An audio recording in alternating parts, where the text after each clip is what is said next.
jiwe hilo, nalo jiwe hilo likaipiga sanamu miguu yake, likapiga sanamu miguu yake iliyokuwa ya chuma na udongo, iliyokuwa ya chuma na udongo, likaivunja vipande vipande, likaivunja vipande vipande. Ndipo kile chuma na ule udongo na ile shaba na ile shaba na ile fedha na ile fedha na ile dhahabu vilivunjwa vipande vipande pamoja, vikawa kama makapi ya viwanja, vipande vikawa makanda kama viwanja vya kupepetea wakati wa hali. Upepo ukavipeperusha, hata pasionekane mahali pake, na upepo ukavipeperusha kabisa hata pasionekane mahali pake. Na lile jiwe, na hili jiwe lililoipiga hiyo sanamu, lililopiga sanamu hii, likawa milima mkubwa, likaijaza dunia yote, likajaza Kenya yote, likajaza dunia yote, Marekani, Asia, likawa mlima mkubwa. Mfalme alipokuwa akielezewa maneno hayo, alikuwa anasema, na kweli niliota hayo. Ndoto alikuwa ameota na akasahau. Akasema, kweli niliota hayo. Sasa nitakuwa namna gani tena? Wacha usikie. Akaambiwa namna gani tena? Akaambiwa hivi. Mstari wa 36. Hii ndio ile ndoto. Mfalme akaambiwa, hii ndio ile ndoto, nasi tutaihubiri tafsiri yake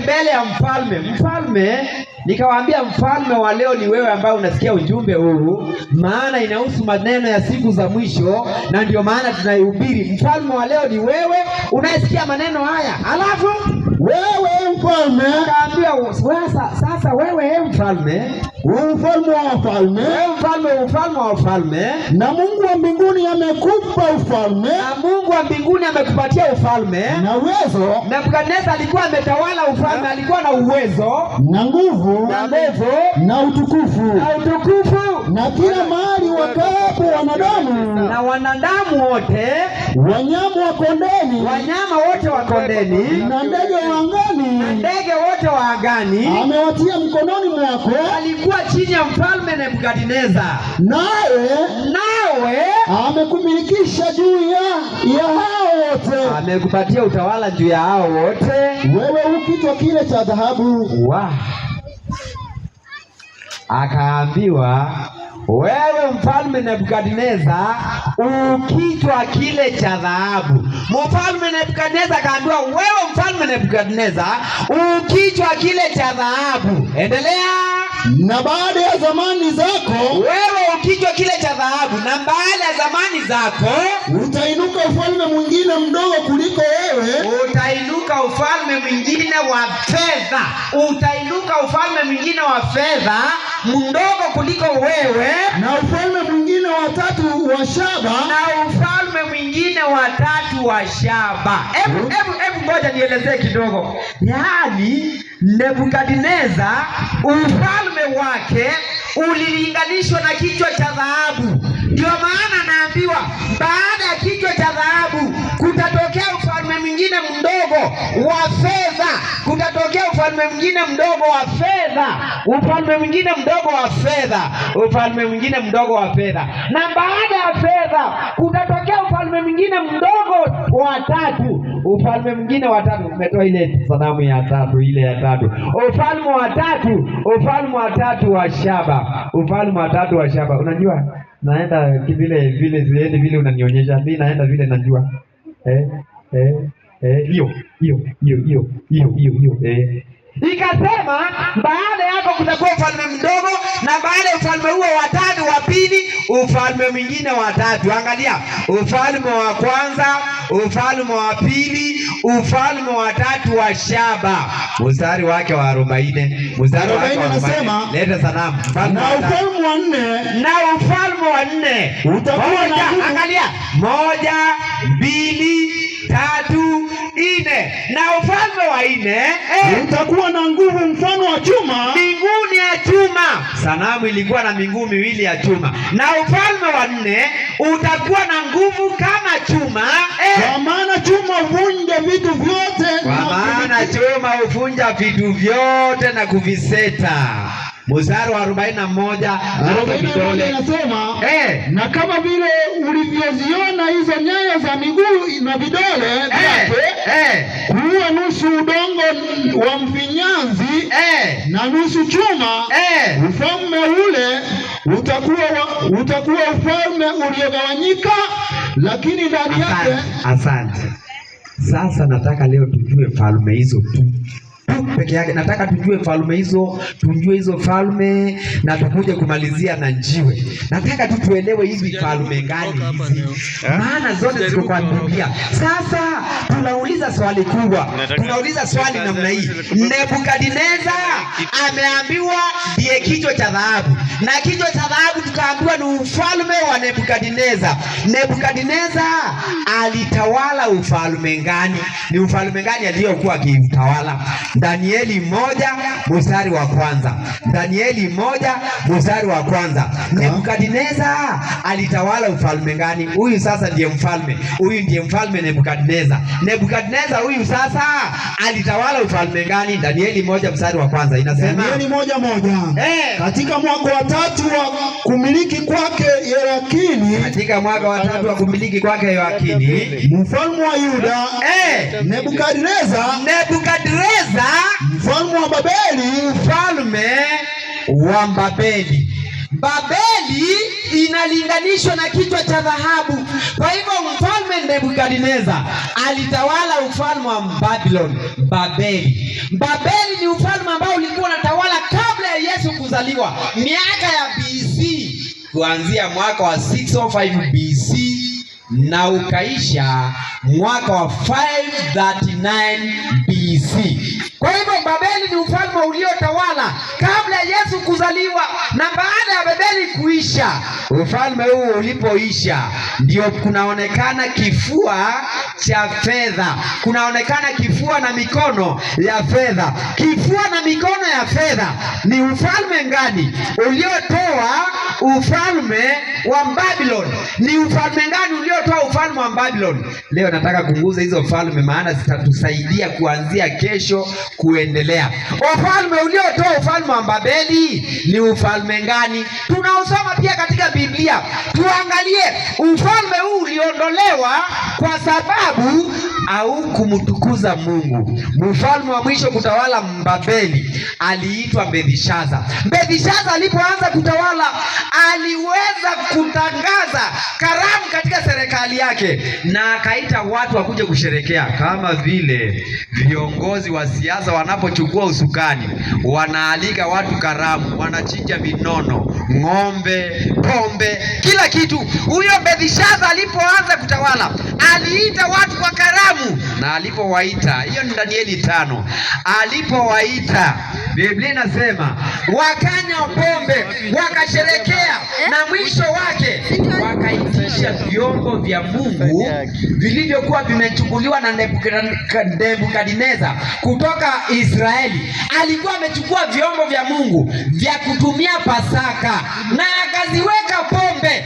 Alipoziweka pombe, Biblia inasema aliona kinganja cha kidole kikiandika ukuta, kikaandika ukuta. Maandishi ndio haya, kikaandika ukuta, kikaandika mene mene tekeli, mene mene tekeli. Na kilipoandika, mfalme huyo Belshaza aliita wanganga, akaita wachawi, akaita wanajimu, maana ufalme huu wa Babeli, ufalme huu wa Babeli haukuwa unaabudu Mungu wa kweli.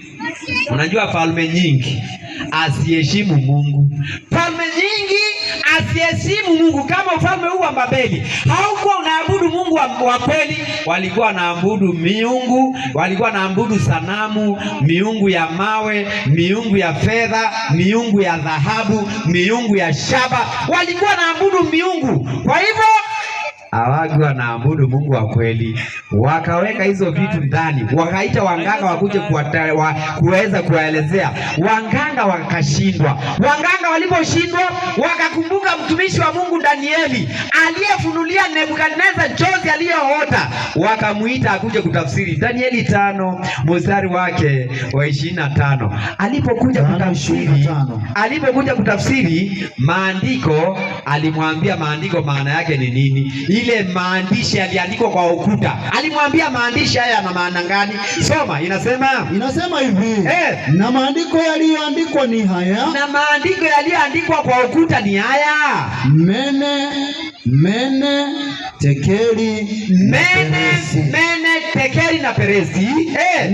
Na tafsiri ya maneno haya ni hii. Mene, Mungu ameuhesabu ufalme wako na kuukomesha. Mungu amekuhesabu ufalme wako wa Babeli na kuukomesha. Tekeli, umepimwa katika mizani nao umeonekana kuwa umepunguka. Umepimwa katika mizani, wewe Belteshaza unayetawala ufalme wa Babeli, umepimwa katika mizani nao umeonekana umepungua. Peresi, kumbe Mungu ako na kitu anapimanga watu. Tutakuja kuona kuna kipimo Mungu anapima watu nacho hata leo. Wale ambao wana nia ya kwenda mbinguni, kuna kipimo, na ndicho kilipimwa Belteshaza, akaonekana amepungua. Peresi, ufalme wako umegawanyika nao wamepewa Wamedi na Wajemi. Akaambiwa ufalme wako wa ufalme wako wa Babeli imegawanyika, imepewa Wamedi na Waajemi. Kifua, mikono miwili inasimamia Wamedi na Waajemi. Serikali mbili zilishirikiana zikapigana na ufalme huu wa Babeli na kuondoa.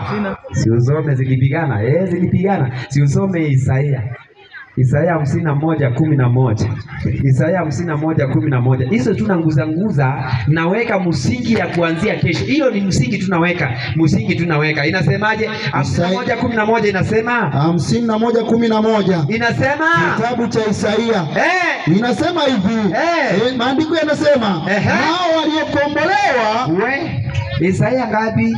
51 mstari wa 11. Inasema nao waliokombolewa na Bwana watarejea. Hata si hiyo, sijui ameenda wapi Isaia. Lakini sasa soma Isaia 13:17. Isaia maandiko ni mengi. 13:17 Isaia 13:17 inasema, maandiko ndiyo haya. Yanasema hivi,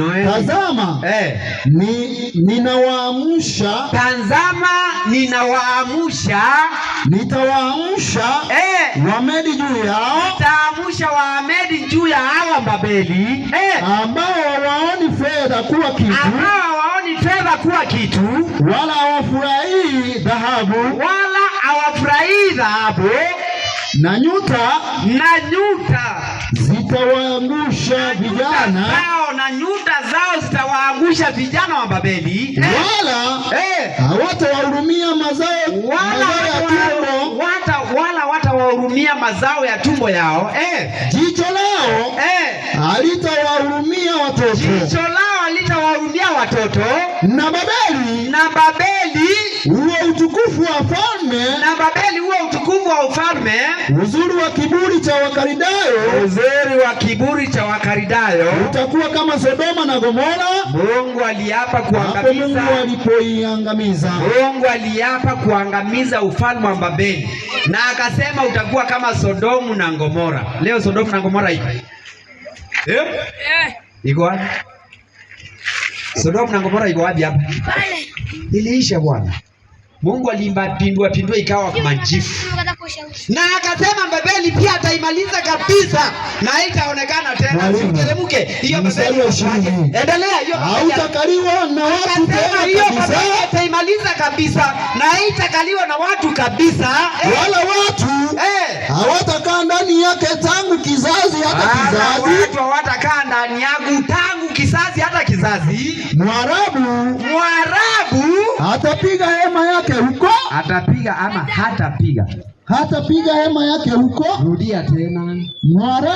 Mwarabu hatapiga hema yake huko. Hatapiga hema yake. Unajua utawala huu wa Babeli ulikuwa huko pande za Waarabu.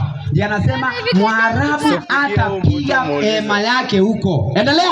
Wala wachungaji hawatalaza makundi yao huko. Endelea. Lakini huko watalala hayawani wakali wa nyikani. Lakini huko watalala hayawani wakali wa nyikani. Na nyumba zao zitazaa bundi. Na nyumba zao zitajaa bundi. Buni watakaa huko. Buni watakaa huko. Na majini watacheza huko. Na majini watacheza huko. Huko ndio kuna depot ya majini. Watu wengine wanasemanga majini iko hapa Mombasa. Depot ya majini ni huko. Malaika waofu waliotupwa kutoka mbinguni.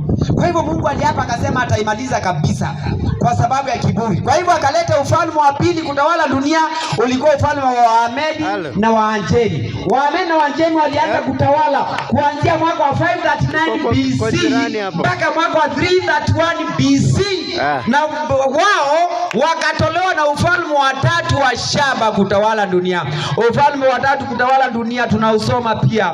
Tunausoma uliotoa Waamedi na Waanjemi. Tunausoma katika Danieli 1 mstari wake anza wa tatu ndio tuende kwa haraka.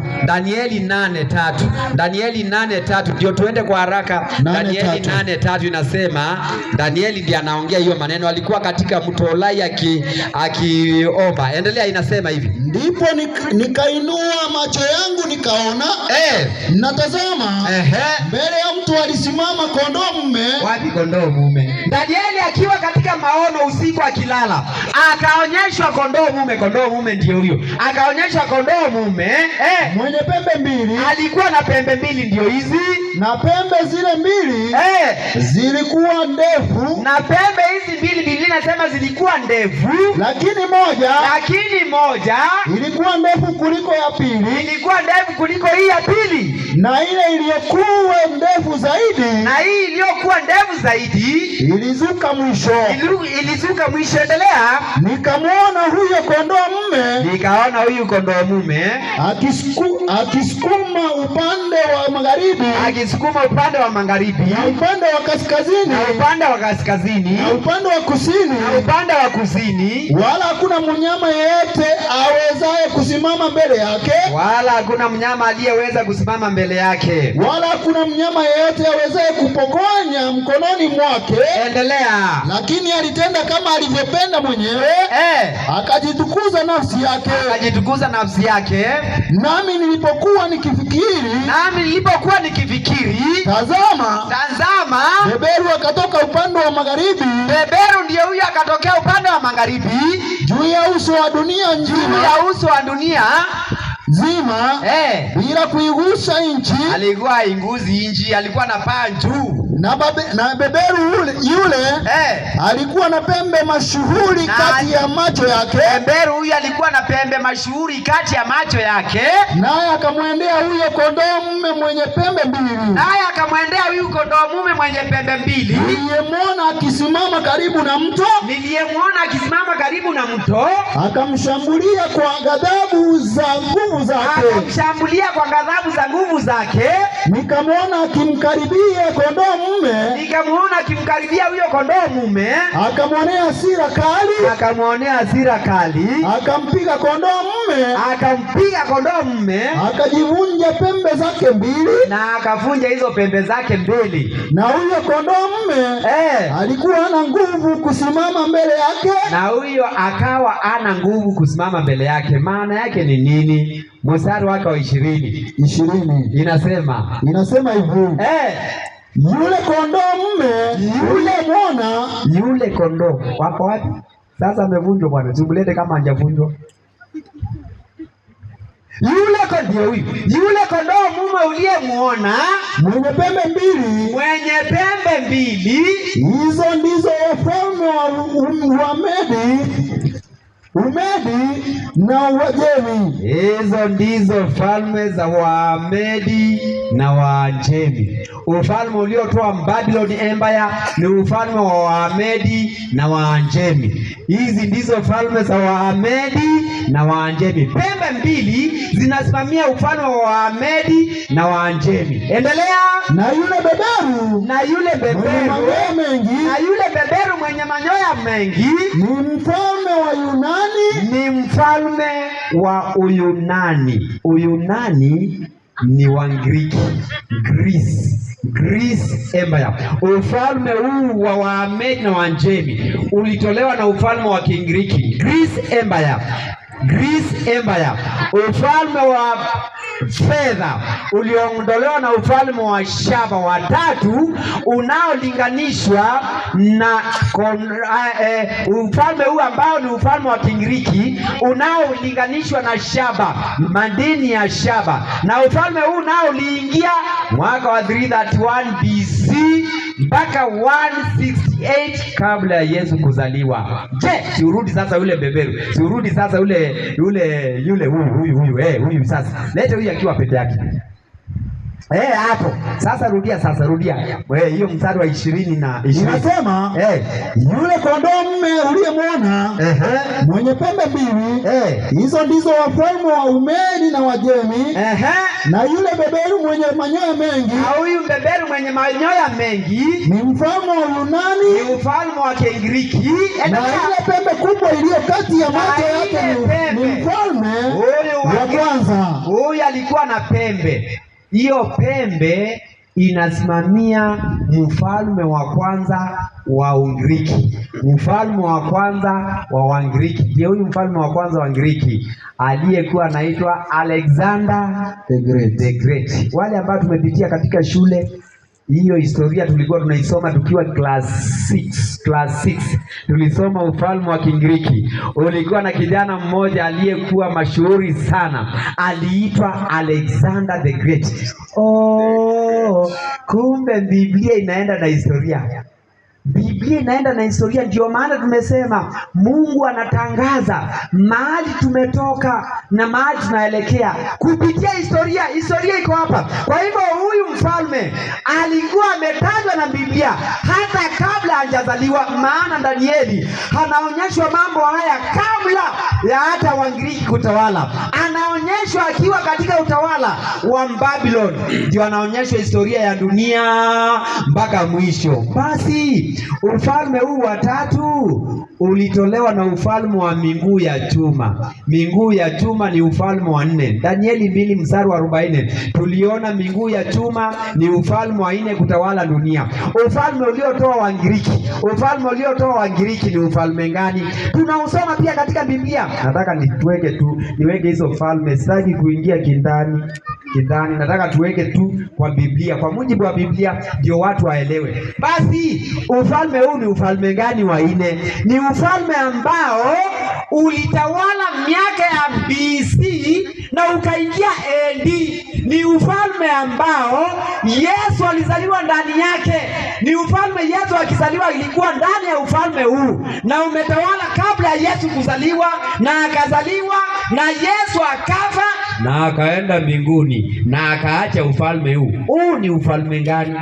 Tunausoma pia katika Biblia. Yohana 11 mstari wa 47. Yohana 11 mstari wa 47. Ufalme huu wa 4 ni ufalme gani? Inasema aje? Yohana 11:47. Ni mfalme ambao Yesu alizaliwa ndani yake. Inasema hivyo. Wote walikuwa ndani ya ufalme huu. Ni ufalme gani? Nasema Yohana 11:47. 48. Inasema tukimwacha hivi wewe. 47 na 48. Inasema hivi. Basi wakuu wa makuhani na Mafarisayo wakakusanya baraza, wakasema tunafanya nini? Tunafanya nini? Maana mtu huyu ni Yesu. Maana Yesu afanya ishara nyingi. Yesu alikuwa anatembea akihubiri na kufanya ishara nyingi, akiponyesha wagonjwa, akifufua watu, na watu viongozi wa dini wakakaa wakasema, tukiacha Yesu namna hii watu wote watamwamini, dunia yote itaamini Yesu, na Warumi watakuja, na Waroma watakuja, watatuondolea mahali petu na taifa letu. Watatuondolea mahali petu na taifa letu. Enzi za Yesu, enzi za mitume, ufalme uliokuwa unatawala dunia ni ufalme wa Roma, the Roman Empire. Ndio maana mamajuzi walipoenda kumuona Yesu walipitia kwa mfalme aliyekuwa anaitwa Herode. Walikuwa wanatawala ufalme za Roma. Kwa hivyo Waisraeli walikuwa under the Roman Empire. Na kama hii ni Roma, kwa nini wako na miguu